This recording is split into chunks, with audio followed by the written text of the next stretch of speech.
તો વિદ્યાર્થી મિત્રો આજે આપણે સેક્શન સી ની શરૂઆત કરીશું. સેક્શન બી આપણે છેલ્લા વિડિયોમાં પૂરું કરી ચૂક્યા છીએ. તો હવે સેક્શન સી જોઈશું ચેપ્ટર વાઇઝ. તો એમાં પ્રકરણ 1 ની અંદર આપણે સેક્શન સી માં પહેલો ક્વેશ્ચન આપેલો છે કે દ્રવ્યની અવસ્થાઓ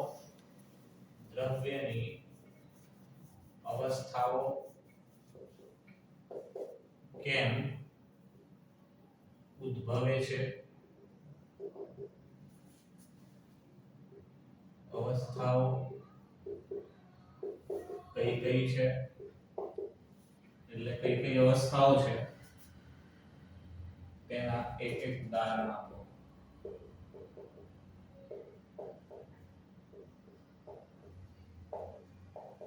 તો દ્રવ્યની અવસ્થાઓ કેમ ઉદ્ભવે છે અને એની અવસ્થાઓ કેટલી છે, કઈ છે અને એના ઉદાહરણ પણ આપણને આપવાનું કહ્યું છે.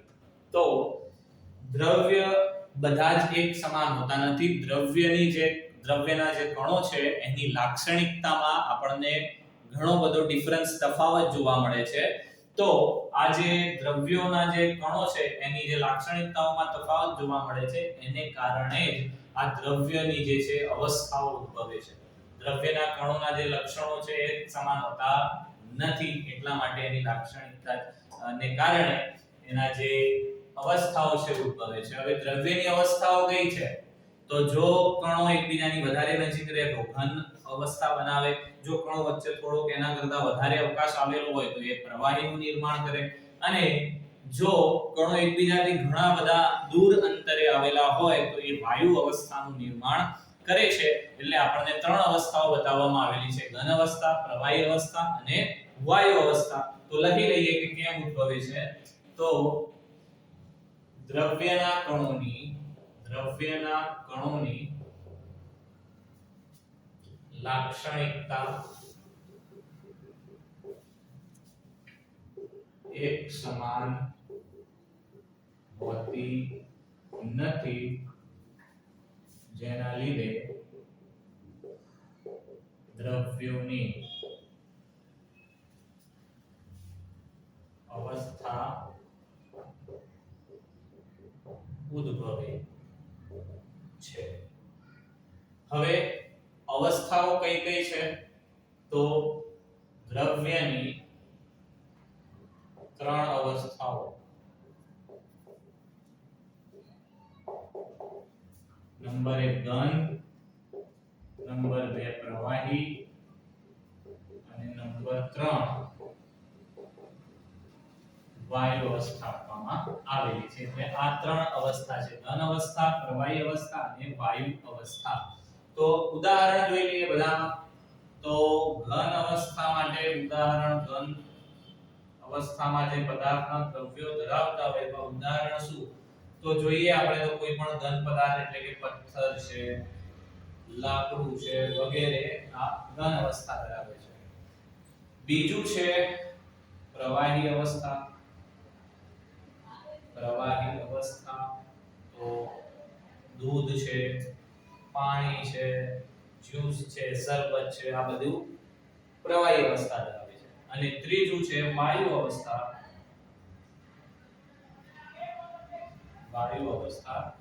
તો વાયુમાં જેમ કે ઓક્સિજન છે, કાર્બન ડાયોક્સાઇડ વાયુ છે, પછી આપણે જે ઘરમાં એલપીજી વાપરીએ છીએ તો એ જે ગેસ છે એની અંદર બહાર જે નીકળે છે એને દહન કરતા, તો એ જે ગેસ છે આ બધી આપણને, એટલે કે આ ઘન અવસ્થા દર્શાવે છે આ પદાર્થો બીજા જે દૂધ અને પાણી પ્રવાહી અવસ્થા, જ્યારે આ જે વાયુ છે એ વાયુ અવસ્થા દર્શાવે છે. તો આ છે એ દ્રવ્યોની આપણને અવસ્થાઓના ઉદાહરણ આપવામાં આવેલા છે. બીજો ક્વેશ્ચન જોઈએ કે ઘન અવસ્થાના ગુણધર્મો.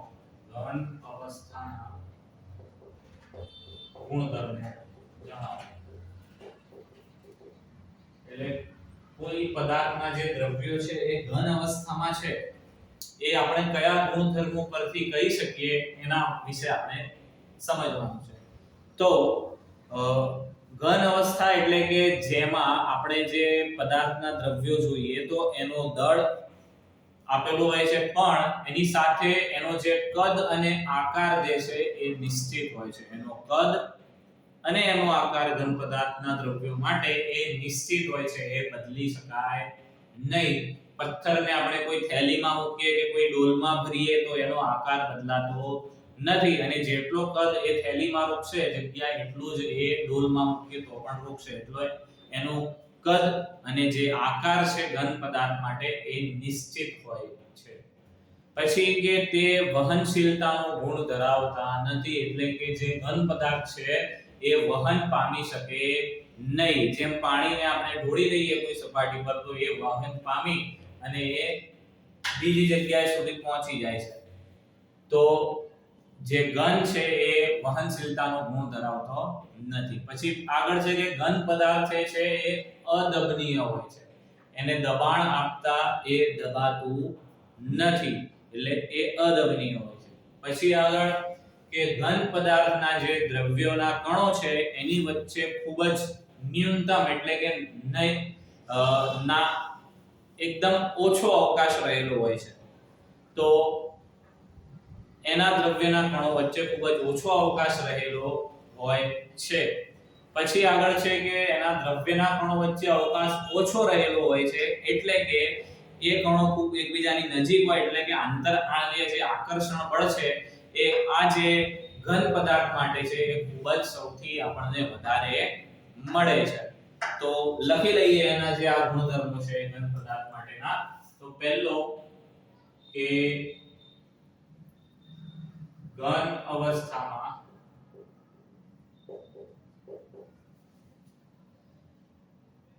તેનો કદ અને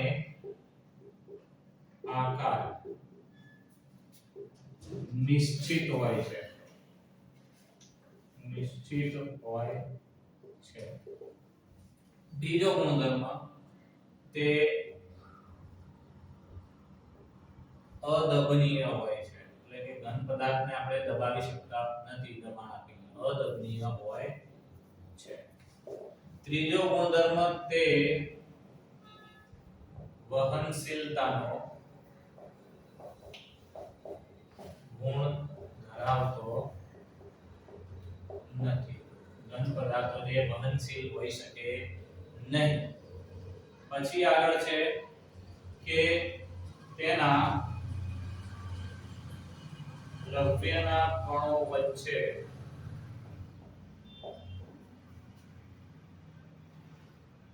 પ્રબળ આંતર આણ્વીય આકર્ષણ રહેલું હોય છે.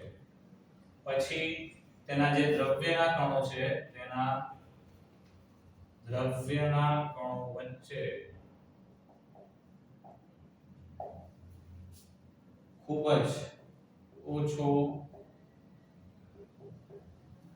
અવકાશ રહેલો હોય છે. તો આ છે આપણને ઘન અવસ્થા માટેના જે છે એ ગુણધર્મો આપવામાં આવેલા છે. એટલે કદ અને આકાર નિશ્ચિત અદબનીય હોય છે, વહનશીલ હોતો નથી, કણો વચ્ચે પ્રબળ આંતરઆણ્વીય આકર્ષણ બળ હોય છે, અને કણો વચ્ચે ખૂબ જ ઓછો અવકાશ રહેલો હોય છે. તો આપણને ત્રીજો ક્વેશ્ચન આપવામાં આવેલો છે આગળ કે વાયુ અવસ્થાના ગુણધર્મો જણાવો. વાયુ અવસ્થાના ગુણધર્મો પણ આપણે ઘનની જેમ જ જોઈએ તો એમાં શું હતું કે કદ અને આકાર નિશ્ચિત હોય છે, પણ અહીંયા વાયુ અવસ્થામાં કદ કે આકાર બંને નિશ્ચિત હોતો નથી. એને જે પણ પાત્રમાં ભરવામાં આવે એ આકાર ધારણ કરી લે છે. આપણે જોઈએ કે બલૂન અલગ અલગ હાર્ટ શેપનો હોય, રાઉન્ડ શેપનો હોય, એમાં હવા ભરવામાં આવે તો એ એવો આકાર ધારણ કરી લે છે, એટલે એનો આકાર નિશ્ચિત નથી. કદ તો વાયુને જેટલી જગ્યા મળશે એ આખા જેટલી જગ્યા છે એ એટલી જગ્યામાં વિસ્તરણ પામી શકે છે. એટલા માટે જોઈએ કે આપણા ઘરમાં રસોઈ બનતી હોય તો એની જે મહેક છે, સુગંધ છે, દૂર દૂર સુધી ફેલાય છે, એટલે કે વાયુ મારફતે ફેલાય છે. એટલે વાયુ છે એટલે જેટલી એને અવકાશ મળશે, જગ્યા મળશે, એટલું એ પ્રસરણ પામી શકશે. વહનશીલતાનો ગુણ એટલે કે પ્રસરણ દર એનો વધુ હોય છે વાયુનો, બરાબર. એટલે કે એનો જે દળ અને કદ બંને એનો જે આકાર અને જે કદ છે એ બંને નિશ્ચિત હોતા નથી વાયુ માટે. પછી બીજું કે વાયુ જે છે એ દબનીય હોય છે, એટલે એને દબાણ આપીએ તો એ દબે છે. પછી ત્રીજો ગુણધર્મ જોઈએ તો એ સૌથી વધારે એટલે કે ઘન અને પ્રવાહી કરતા એનો પ્રસરણ દર સૌથી વધારે હોય છે. પછી છે કે એના દ્રવ્યના જે કણો છે એની વચ્ચે ઘન અને પ્રવાહી એના કરતા પણ વધારે અવકાશ રહેલો હોય છે. અને અવકાશ કણો વચ્ચે વધારે ગેપ વધારે છે તો આકર્ષણ બળ ઓછું હોય છે. જેમ ચુંબકથી ખીલ્લી દૂર રાખીએ તો આકર્ષણ બળ ઓછું હોય, એ જ રીતે જો દ્રવ્યના કણો એકબીજાથી દૂર હોય એટલે એની વચ્ચે જે આકર્ષણ છે એ ઓછું હોય છે. તો લખી લઈએ એના ગુણધર્મો પણ. તો પહેલો ગુણધર્મ કે વાયુ અવસ્થાના દ્રવ્યના કણો નિશ્ચિત કદ કે આકાર ધરાવતા નથી. એટલે કદ પણ નિશ્ચિત ન હોય, આકાર પણ નિશ્ચિત હોતો નથી. બીજો ગુણધર્મ તેનો પ્રસરણ દર ઘન અને પ્રવાહી કરતા વધારે હોય છે. તેનો પ્રસરણ દર બંને કરતા વધારે હોય છે. પછી છે આગળ કે વાયુ જે છે એ દબનીય હોય છે. તેના દ્રવ્યના કણો વચ્ચે સૌથી વધુ અવકાશ રહેલો હોય છે. પાંચમો પોઈન્ટ, તેના દ્રવ્યના કણો વચ્ચે સૌથી ઓછું આંતરઆણવીય આકર્ષણ બળ હોય છે. અને છેલ્લો એક પોઈન્ટ લઈ લઈએ કે વાયુના તાપમાનમાં વધારો થતા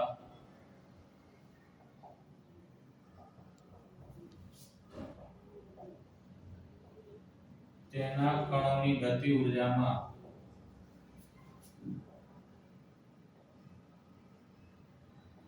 વધારો થાય છે. તો આ છે આપણને વાયુ અવસ્થા માટેના જે છે એ ગુણધર્મો આપેલા છે. તો છેલ્લો ક્વેશ્ચન આપણને આપવામાં આવેલો છે કે બાષ્પીભવન પર અસર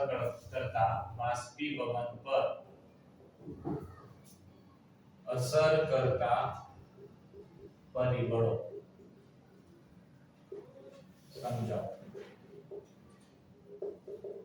તો બાષ્પીભવનની વ્યાખ્યા શું થાય આપણે આગળ જોઈ ગયા કે બાષ્પીભવન એટલે કે એના જે પ્રવાહીના ઉત્કલન બિંદુ કરતા નીચા તાપમાને જે છે પ્રવાહીનું વાયુ અવસ્થામાં રૂપાંતર થાય તો એને બાષ્પીભવન કહે છે. અને બાષ્પીભવન કોઈ પણ સીઝન હોય, ઠંડી ગરમી હોય એમાં પણ થતું રહે છે. એનો દર છે એમાં વધારો ઘટાડો થતો રહે છે, પણ બાષ્પીભવન થયા કરે છે. આપણે કોઈ રકાબીમાં કે કોઈ કપમાં કે ગ્લાસમાં પાણી ભરીને મૂકીએ 2-3 દિવસ પછી જોઈએ તો એને જે કદ છે એમાં ઘટાડો થયેલો જોવા મળશે. તો એનો અર્થ શું થયો કે એનું બાષ્પીભવન થયું છે. તો હવે એ બાષ્પીભવન પર કયા કયા પરિબળો જે છે એ અસર કરે છે, તો એમાં સૌપ્રથમ પહેલું પરિબળ છે એ તાપમાન છે.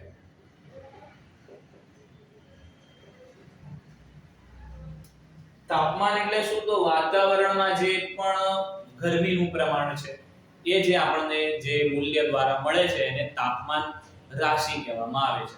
તાપમાન વડે દર્શાવાય છે. તાપમાન એટલે એક પ્રકારની ગરમીનું પ્રમાણ. તો જેમ ટેમ્પરેચર વધારે હોય, જેમ તાપમાન વધારે હોય એમ ગરમીનું પ્રમાણ વધારે હોય, અને જેમ ગરમીનું પ્રમાણ વધારે હોય એમ બાષ્પીભવન દર વધી જાય છે. એટલા માટે આપણે જોઈએ તો ઉનાળાની સીઝન આવતા ઉનાળાની સીઝનમાં મોટા ભાગના જે તળાવો છે કે નદી છે તો એની જે બાષ્પીભવન દર વધે છે અને એના જે પાણીના કદમાં આપણને ઘટાડો થયેલો જોવા મળે છે. બીજું ઉદાહરણ જોઈએ તો ઉનાળાની સીઝનમાં આપણે જ્યારે કપડાં સુકવીએ છીએ ત્યારે એ કપડાં ઝડપથી સુકાઈ જાય છે. તો એનો અર્થ એ થયો કે જો ગરમીનું પ્રમાણ એટલે કે તાપમાન વધારે હોય તો બાષ્પીભવન દર વધે છે, અને જો તાપમાન ઓછું હોય તો બાષ્પીભવનનો જે દર છે એ ઘટી જાય છે. બરાબર. તો તાપમાન માટે લખી લઈએ કે જો તાપમાન વધુ તો બાષ્પીભવન દર વધે, અને જો તાપમાન ઓછું હોય તો બાષ્પીભવન દર ઘટે છે. ઉદાહરણ ઉનાળામાં સૂકવેલા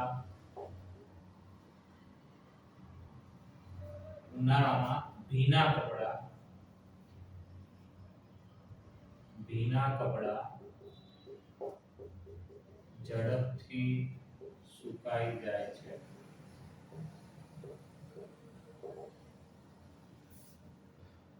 બીજું પરિબળ જોઈએ આપણે સપાટીનું ક્ષેત્રફળ.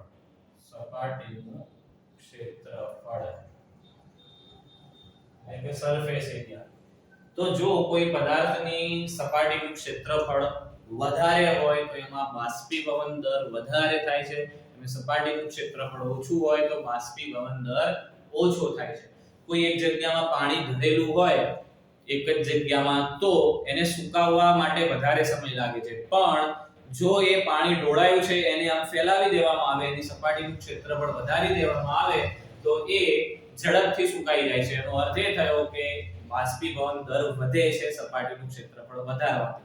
એ જ રીતે જો કપડાં છે ભીના, એ એમના એમ સુકાઈ દેવામાં આવે, એને ફેલાવીને સુકાવવામાં ના આવે, ડાયરેક્ટ જેમ છે એમને એમ એને આમ મૂકી દેવામાં આવે તો એ ઝડપથી સુકાતા નથી, પરંતુ જો એને દોરી પર કે ત્યાં ફેલાવીને સુકાવવામાં આવે તો એ ઝડપથી સુકાઈ જાય છે. એનો અર્થ એ થયો કે જો સપાટીનું ક્ષેત્રફળ વધારે હોય તો બાષ્પીભવન દર વધે છે. તો સપાટીનું ક્ષેત્રફળ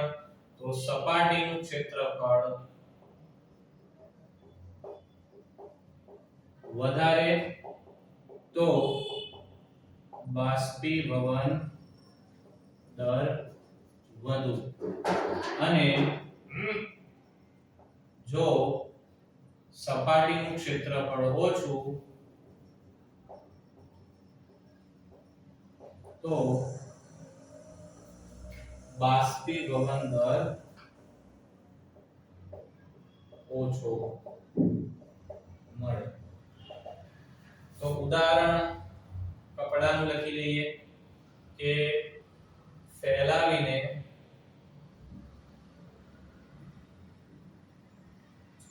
સૂકવવામાં આવેલા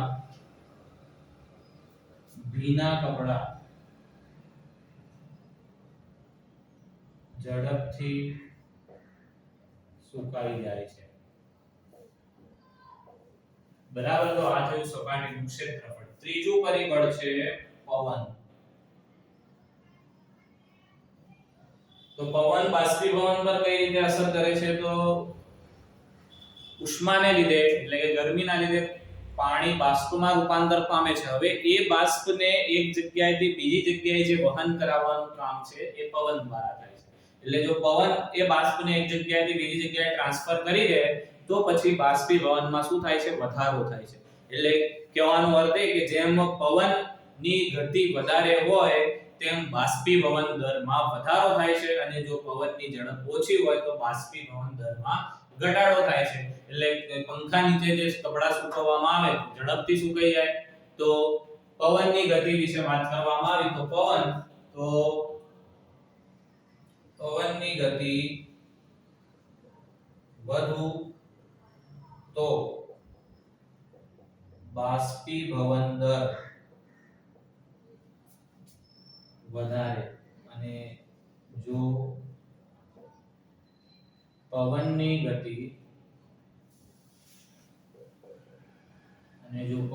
ગતિ ઓછી તો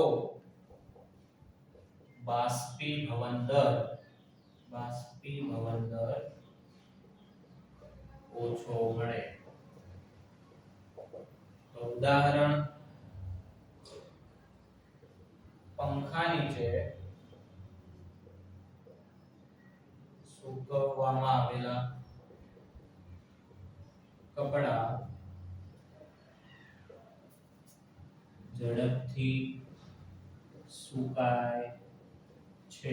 તો આ છે પવન ના લીધે બાષ્પીભવન દરમાં કેવી રીતે એના વધારો કે ઘટાડો થાય છે. હવે છે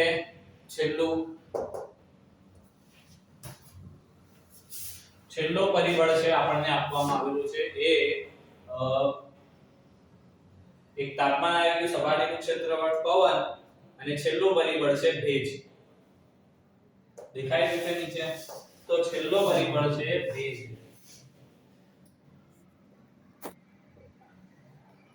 તો જેમ વાતાવરણમાં ભેજનું પ્રમાણ વધુ તેમ બાષ્પીભવન દર ઓછો અને જેમ ભેજનું પ્રમાણ ઓછું તેમ બાષ્પીભવન વધુ મળે. એટલે ચોમાસાની ઋતુમાં જોઈએ તો વાતાવરણમાં ભેજ વધારે હોય છે જેના કારણે બાષ્પીભવનનો દર ખૂબ જ ઘટી જાય છે. એટલા માટે જો કપડા સૂકવવામાં આવે કે પછી જો પોતું કરવામાં આવે તો એ ઝડપથી સુકાતું નથી. કોઈ જગ્યાએ પાણી ઢળ્યું હોય તો ઝડપથી સુકાય નહીં કારણ કે હવામાં ભેજનું પ્રમાણ વધારે હોય છે. તો ભેજ અને જે બાષ્પીભવનનો દર છે એકબીજાના ઓપોઝિટ છે કે એક વસ્તુ વધારે હોય તો બીજું ઓછું હોય. એટલે ભેજનું પ્રમાણ વધારે તો બાષ્પીભવન દર ઓછું હોય. તો ઉદાહરણ લખી લઈએ એમાં કે ઉદાહરણ ચોમાસાની ઋતુમાં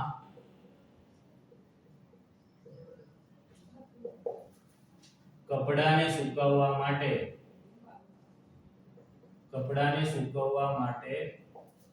વધુ સમય લાગે છે. બરાબર. તો આ છે બાષ્પીભવન પર અસર કરતા જે પરિબળો છે એના વિશે આપણે જોયું.